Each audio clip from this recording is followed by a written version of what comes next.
Създаване на диаграма в програмата Excel.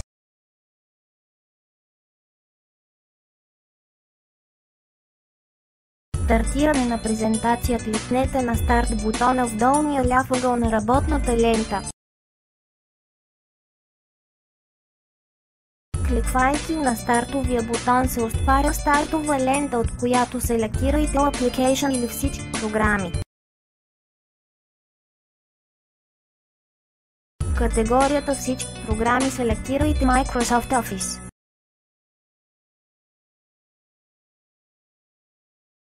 В стартовата лента селектирайте Microsoft Excel.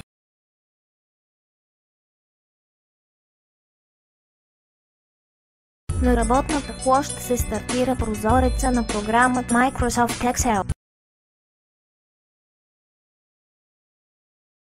Диаграма. Това е графично представяне на данни в електронната таблица.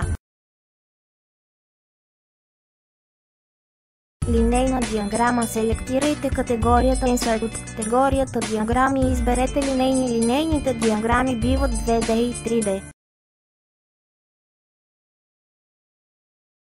Създаване на линейна диаграма. Селектирайте данните в таблицата, след това кликнете на категорията Insert. От категорията Диаграми и изберете линейна 2D. Изглед на 2D линейна диаграма.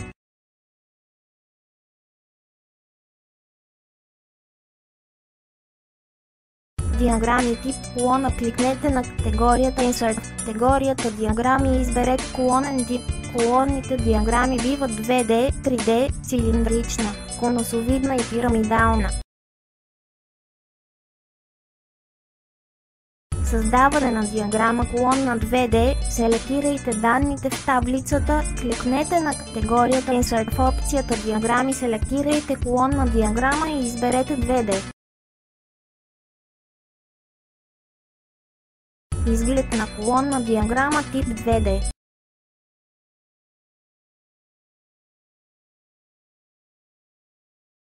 Създаване на диаграми тип Pie. Селектирайте данните от таблицата, кликнете на категорията Insert. В опцията Диаграми и изберете диаграма тип Pie. Създаване на други диаграми. Кликнете на категорията Insert. В категорията Диаграми селектирайте други диаграми. Имаме повърхностни, балонни и радарни. Съхраняване на работната книга или на Excel-ския файл. Селектирайте категорията Файл в командната лента. Отваря се падащо меню, от което селектирайте Save As.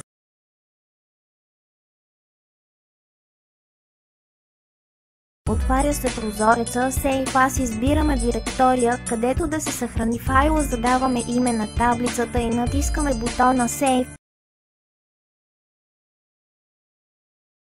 Ето така изглеждат файловете, създадени от програмата Excel. Приятна работа с електронните таблици!